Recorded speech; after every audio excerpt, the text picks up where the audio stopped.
You're listening to the Seen and Solved podcast brought to you by Hubbard-Hall. Better results, less chemistry. So welcome to this episode of Seen and Solved by Hubbard-Hall. I'm your host, Tim Pennington. Today we're going to be discussing a Hubbard-Hall hero product, and I'm joined by someone who might be considered a cleaning hero himself, Mike Valenti. Mike, thanks for joining us today. Good to be here. We talk about hero products, and how do you define a hero product? I define a hero product as something that we put in and solves a problem, and it solves it quickly. Makes whoever went into the facility a hero to that particular customer or prospect. I also describe it as something that we know that we have had a lot of success with, know it works, and doesn't need or require a lot of testing or, laboratory validation. I like to tell our salespeople, just put it in the tank. Just put it in the tank. There you go. And like I said, a lot of products that you all carry help, kind of thin out, reduce some of the other products that a line may be using, right? I mean, it's not always about just adding another chemistry. It might be something, a product that might replace one or two steps, and that's also great as well. So let's talk about your hero, your go-to product that you always go to with customers. What is it? What does it do, and what are the benefits of people using it?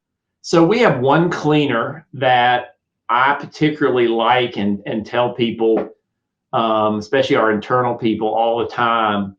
If you don't have anything else to recommend, you can recommend this product. So let me talk about it a little bit.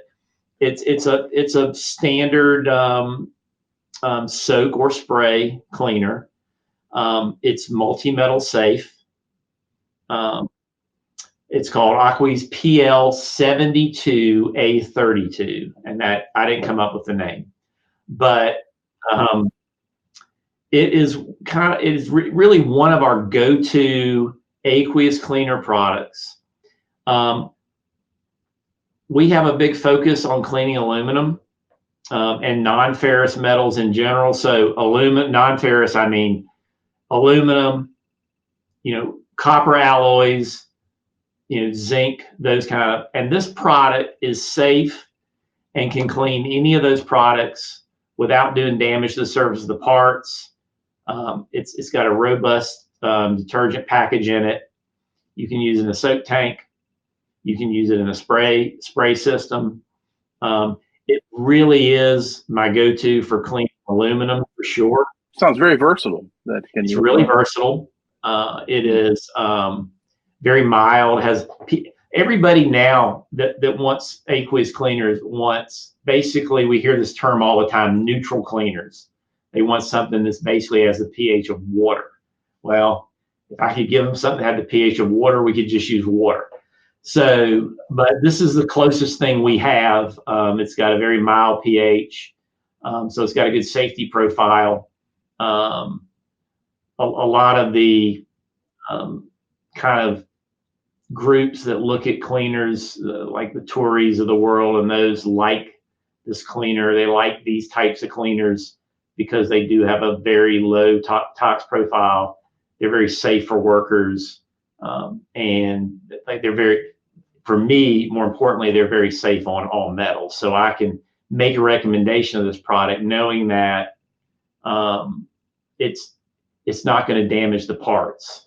Does it work on everything? Does it work on everything we ever clean? No. But if someone comes to us and says, I want the most mild, benign, safest thing you have, this is a go-to product. So, and then if it, for some reason, it doesn't clean like we need it to, we have more aggressive things. But it really is, especially for aluminum lines, we've actually been told by a number of aluminum processors, wow, this stuff just always works. Tell us about an example where you got a call, somebody's having a problem. You brought this in. Did it work right off the bat? Tell us about that. Yeah, so we have an anodizer customer. He's in Pennsylvania. He was having some type of cleaning issue, and a lot of the standard old school formulas for non-etch cleaners for aluminum. And what I mean by non-etch is aluminum is very sensitive to chemistry, and you never want to etch unless you're purposely trying to do it for some reason. You never want to put an etch on aluminum in the cleaner bath. You want to do that in a later tank. And so the standard go-to chemistry, and we have a product similar, are these old borax-based cleaners, powder cleaners. And they're non-etch and they work, but they have some problems. And the problems is the tanks tend to get contaminated pretty heavily. The borate salts tend to fall out of solution. They can cause issues on the surface part. So, came to us and I said, you know what, you need to put a non-borax based cleaner in, and this will eliminate the problem. And we did, and the problem went away. Okay. So yeah. And then, so that was an anodizing account. The other example I give you is we have a large customer that makes aerospace connectors. Okay. And they do electroless nickel on aluminum. And, they've used this product for many years. And they came to us, there is a builder package in there that they have to do some waste treatment on. They said, can we replace this cleaner? So we did a joint project between myself and the EN supplier who we rep. We tested basically every cleaner chemistry we had. And it turns out this cleaner passed every single test, 0 failures on adhesion, appearance of parts, everything. And we were kind of like, yep, we suspected this. And then when the same customer decided to move in their machining facility from solvent cleaning to aqueous cleaning, we said, this is the cleaner to put in.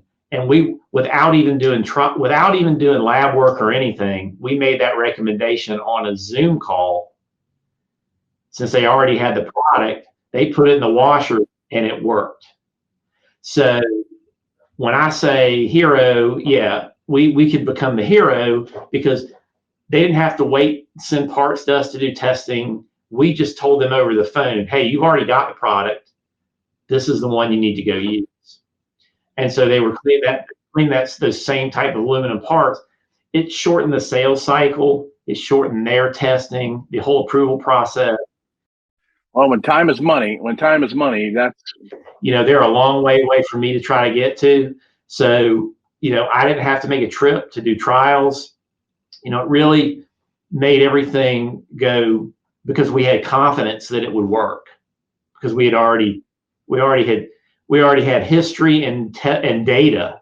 We have data that shows it's a really good cleaner. That's the one I like. I tell people I was getting T-shirts made to say, put in the tank. Right. That's to me is one of my favorite ones. It's the cleaning industry. When my grandmother used to give me a castor one, just take it. Just take this. You'll feel better. Right. Yep. Yep. Grandma approved. That's what we should call it. Grandma approved that. That's right. All right. Well, great. I appreciate that. But that was again AquaEase 72. Yeah, AquaEase 72, A32. All right. Well, listen. Thanks for that. We appreciate that insight. Yep. All right. The Scene in South podcast is brought to you by Hubbard-Hall. For more podcasts, visit hubbardhall.com or wherever you get your podcasts. Be sure to like and subscribe, rate and review, and join us on social media. Produced by Awcast.